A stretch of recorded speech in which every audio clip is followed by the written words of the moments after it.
messed up your interview? No, maybe I did, maybe I didn't. Anyway, I can always apply again, can't I? Oh, wouldn't Mum be so keen on joining the police? Hey, I went out with Tomo last night. He's got an escort with a stereo in it and more women that he knows what to do with. Oh, yeah? You got one of his cast-offs, didn't you? Oh. Kirsty. I don't know what they say in him. Money. What are you getting all tattled up for, anyway? First day of my YCS. Oh, aye. My mum will be down in a minute telling you what to do and when to blow your nose. She made me have this stupid haircut. Yeah, well, at least that was for a proper job. This will be just like school. Everyone giving you advice and keeping an eye on you. Yeah, but you'll have a skill at the end of it, won't you? Yeah. There's loads of hairdressing jobs, you know. Kirsty was telling me about it. Some girls get jobs on big posh liners and that, you know, for cruises. You might even get spotted by a film director. Sorry to interrupt this important work, like, but I don't suppose you've seen the phone bills anywhere, have you? For me? No. No, of course not. No, you just run them up, don't you? And after that's none of your business. Yeah. We need all the information we can get about our finances, you see. Yeah. What's she doing up at this hour, anyway? Or has she only just come in? Yeah. You're looking very smart. You're going somewhere special. Yeah. Like pulling teeth, isn't it? Yeah, today's the first day of a YCS. Tracy, love, I'm really sorry. It's all this bank business. I don't know whether I'm coming or going. You remembered Rod's police interview, though, didn't you? Oh, well, Rod will be in there now. I wondered how he's getting on. But, of course, this isn't a proper job, is it? Yeah, hang on a minute. I'll make you a nice packed lunch. I'll be late. Look, I'm sorry I was a bit sharp before. Sorry. Oh, get off. I've been off for hours till I get this right. And you look great. Things like that don't go unnoticed, you know. You might even get a bit of modelling, eh? Never mind all that. The important thing is she'll be learning a skill. You two must live on a different planet. We're just pleased you made the right decision, that's all. I never made any decision. I'm just doing as I'm told.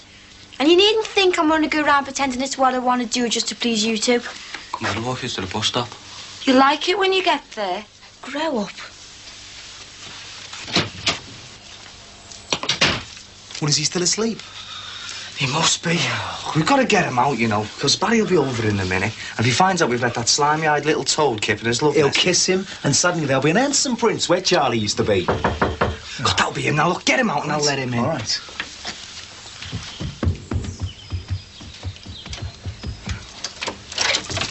All right, we'll put these upstairs. Only be a minute.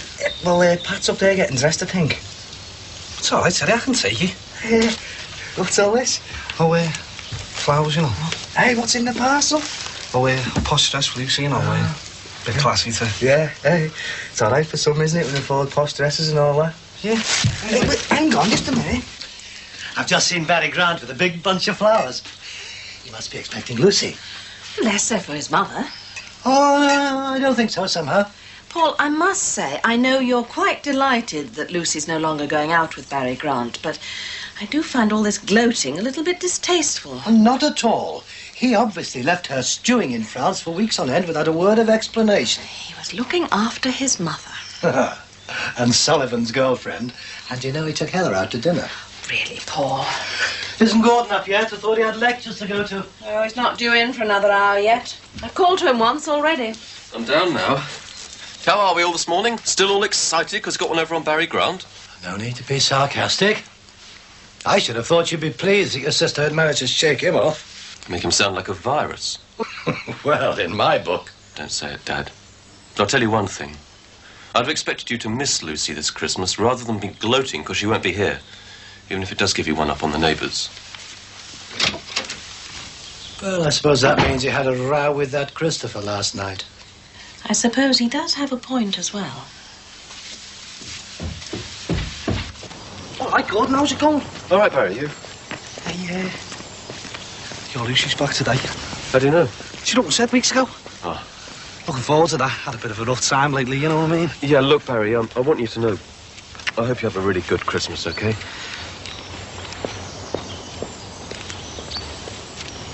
He's chatting up Gordon now. He's getting his feet under the table, it says. I saw him having a cosy little chat with Paul yesterday. That'll all change once they find out where Lucy's staying. Is he gone? Who? However it was you didn't want me to be seen by. I guessed the landlord. Assumed you wouldn't take too kindly to the idea of you subletting. Hey, we're not subletting. Oh, right, yeah. Well, that's what I wanted to discuss with you see.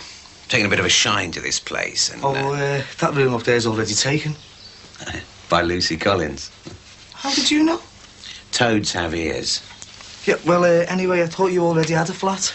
Yes, I do, but it's a bit obvious at the moment. If Nick were here, he'd put me up. Of course, if I'd known he was going away, I could have asked to borrow the key. Oh, Paul Collins has got them. Great, no problem then. I'll just breeze over there after breakfast. I'm not sure if we've got much in the way of breakfast. Right, OK. You don't mind if I get dressed, then, do you, just for appearance's sake? Oh, go ahead. Fabulous, eh?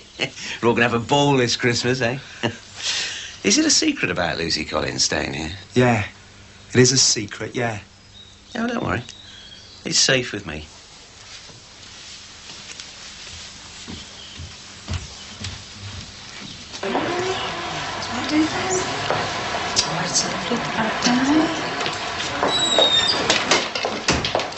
Have you got an appointment?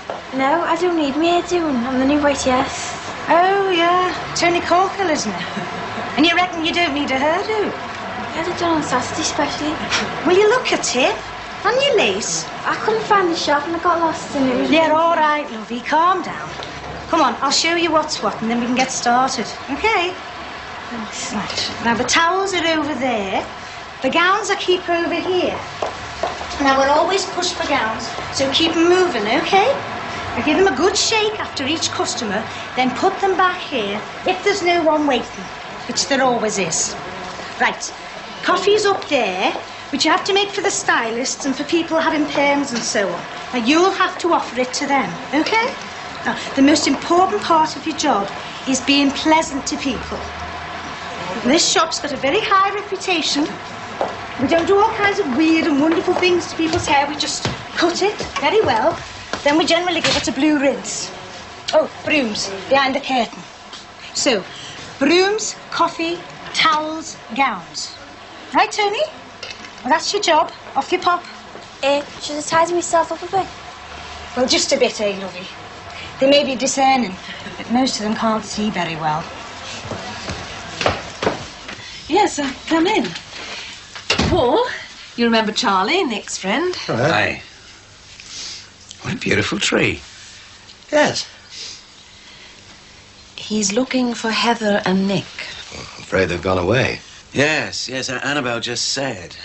Don't happen to know where they've gone away to. Well, Nick got a bit run down. Pressure of work and so on.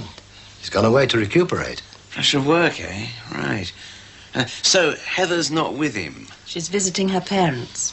Right. Would you like a coffee? Fabulous.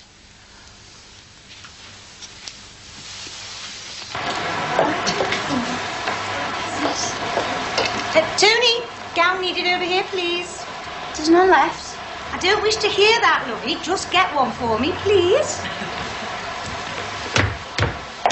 Excuse me. Do you mind if I take this? You're a bit short. Tony, don't hurry our customers just because you haven't managed things properly. I'm sorry, madam. What do you want me to do? Perform a miracle? Good hairdressers are constantly performing miracles, Tony. Well, just give us a chance, eh? Look, don't cheek me, madam. You go and wait by the stores. I want a word with you as soon as I've sorted things out here. Right, yes. Yes, well, it is a bit of a hassle, really, because I was expecting to be staying with them over Christmas. Can't understand them not letting you know. I mean, Heather's usually so organised. Well, I have been incommunicado over the last few weeks, really. I see. Still, that doesn't solve my Yuletide accommodation problems, does it? As of course you were to lend me the key, I'd take full responsibility, of course. Oh, I don't know. I don't see why not. Well, how about if I phone Nick? You have his number, I suppose? Afraid he didn't leave one. We can contact Heather, though. Oh, well, perhaps I could give her a ring, if that's all right with you. Yes, I suppose so. Perhaps we should leave it till after lunch, though. Cheaper rates and all that. Yes. Yes. Lunch. Of course. Fabulous. Well, Mr. Corker, we've costed things out, and I think I must tell you that you're in fairly serious trouble financially. You owe the bank near on £1,000. You're in trouble with your mortgage. And then there's this £80 per month loan that you've taken out. And of course, that's leaving aside these smaller bills, which I'm afraid we can't ignore for very long. It's pretty serious, isn't it? Well, it's serious, but not desperate. Now, if you can convince me that you can pay off this £1,000 eventually, well, I think we could freeze it. And I'm sure you could come to a similar arrangement with your building society. Now, your income at the moment is what? 60 quid a week on a social. Plus £50 a week for my work at the dentist. It's best to be straight, Billy. Yes, but you're an electrician, Mr. Corkill.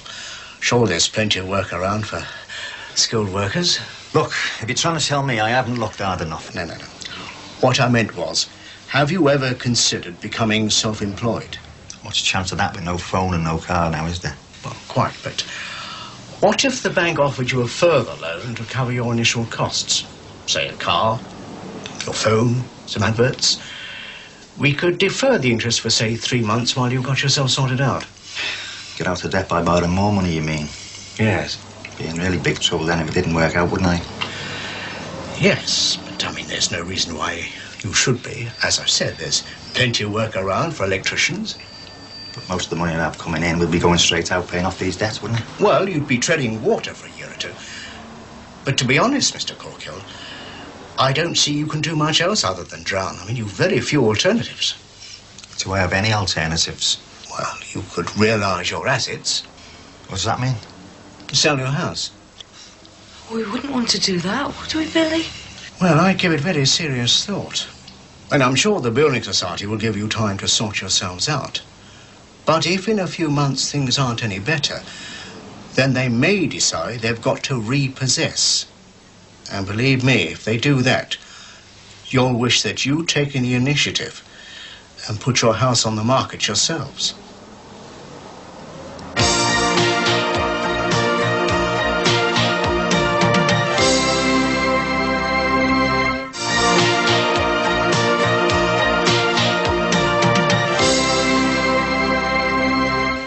So, Gordon's not the marrying kind, eh?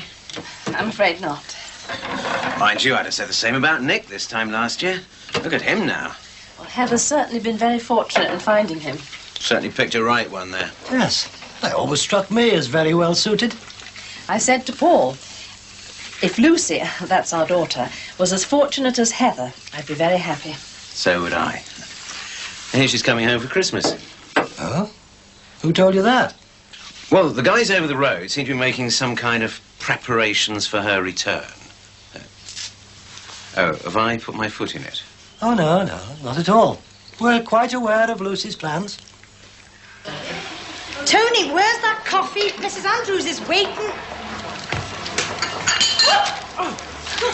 Ray, I don't believe you. Sorry. Oh, you're a useless article. I'm supposed to be getting trained in hairdressing, not making coffee. You're supposed to be getting work experience, lovey. Training is what you give apprentices.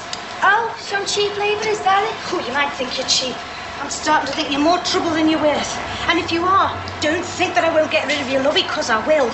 The one thing the YTS has given me is an inexhaustible supply of Tony Corkills. But my name isn't Tony, though, is it? It's Tracy.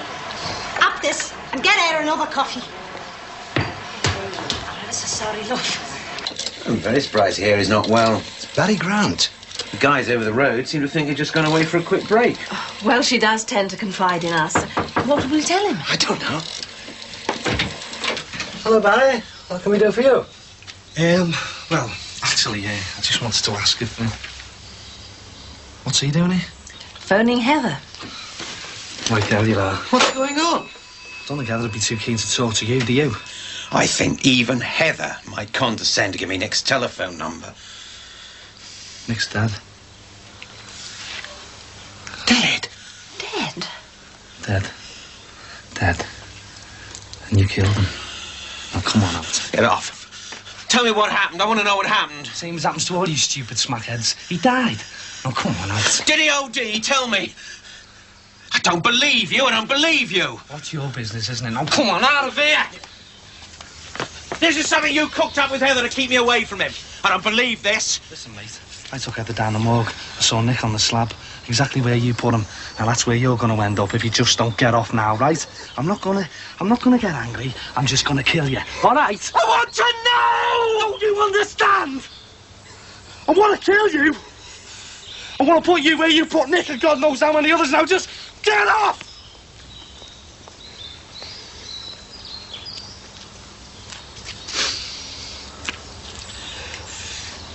Nick was all right till he came here.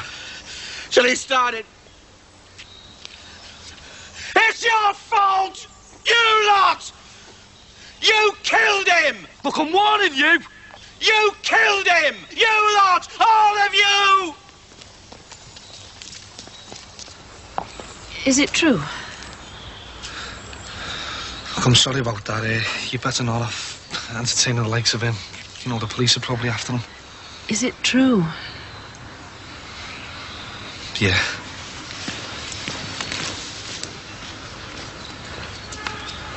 My God.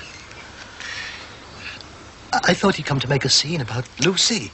Has he been in here? Has that Charlie fella been in here? Has he, Terry? What's the matter? Look, if he comes round here again, kick the living daylights out of him, all right? All right? You're okay, all right, yeah. Any particular reason? He's the fella who killed Heather's Nick. Is that reason particular enough for you? What are you talking about, Barry? What do you mean he killed Nick? Look, Charlie and Nick used to do smacking together, all right? Nick was trying to get off it and Charlie wasn't helping. Nick's a smackhead? Nick's dead. Are you sure? Oh, shut up, sir. Barry, can we have a word? Yeah, look. But look, will you put the kettle on for us or something? Yeah, all right. It's just that we were close to Heather and it... Yeah, look, she asked me not to tell anyone. But, look, it was just with seeing that Charlie fella again. Do you know when Heather will be back? She won't be. But she's all right. Yeah, well, she's all right, yeah. How did Nick die? Smack. Heroin? An overdose? Maybe, yeah. You mean it might have been suicide? Well, it was suicide from the first day he started taking it, wasn't it? How do you know all this? Well, she didn't have anyone to speak to talk about it with, so I ended up going down the morgue. You must have been a great help to her. Not really, no. I mean, no one can help when it gets like that, can All they? the same. Barry, I know this isn't the right moment to say this, but Lucy won't be home for Christmas. Yeah, I'd guess that. She's it. Look, it's all right. Look, I think you'd better go. I'll see you later. Bye.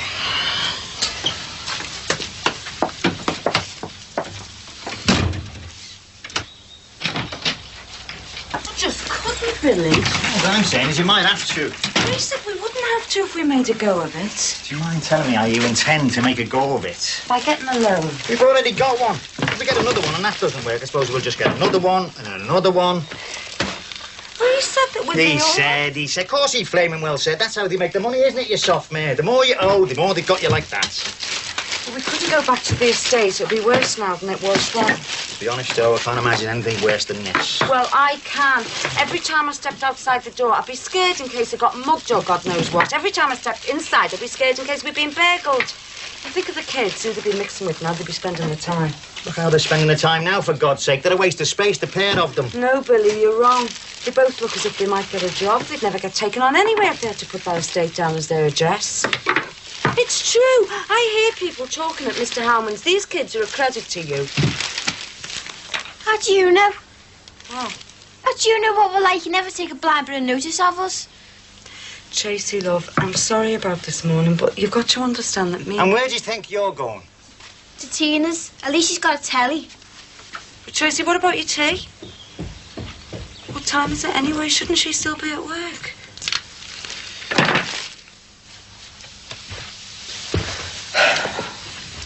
Well, it's a waste of time renting this room then, wasn't it? Yeah, well. You don't want a refund, do you? No, you're all right. Good. It's funny, no. Spent last Christmas trying to get rid of a woman. What, that Jane one? The junkie? Well, better off without her, aren't you? She might be dead now, too. Maybe. It's all over, you know, sir. When I saw Nick down the morgue, and when I saw that Charlie fella again, that's why I wanted to kill him, you know. You want to watch that, you know. Yeah. Had the taxi driver done over. Thought that was the right thing to do. Mum said it was like going through it all again. Well, you didn't do it this time, did you?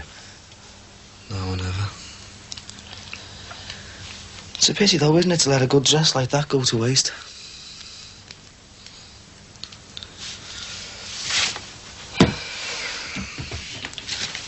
Give it to Vicky. Sound. Hey, I'll give you the tenner for it. No, you're all right, sir. Seeing as it's Vicky, well, she's a good girl, isn't she? You do right by her, all right? Yeah, all right. Well, come on, then, aren't you going to buy us a bevy? You're all right, then? I keep thinking about the children. Ours or theirs? Both. Poor Adam. Poor Heather. How can a man throw his life away so easily when he had a son and loved him so much? You've got a son who loves you very much. I envied Nick having Adam, you know.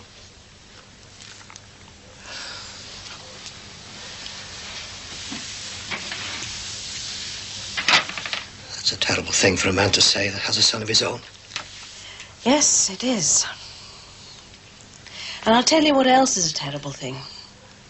To say that you're glad your daughter is away for Christmas because it's better than going out with Barry Grant. I was wrong about him, too, wasn't I? Yes, you were. I wanted to have nothing to do with him. I was quite happy to entertain that creature because he was a friend of Heather's. Another misplaced loyalty. It turns out that Barry was Heather's best friend after all. It's a terrible waste not to tell the people around you that you love them so much, in spite of everything. What a mess.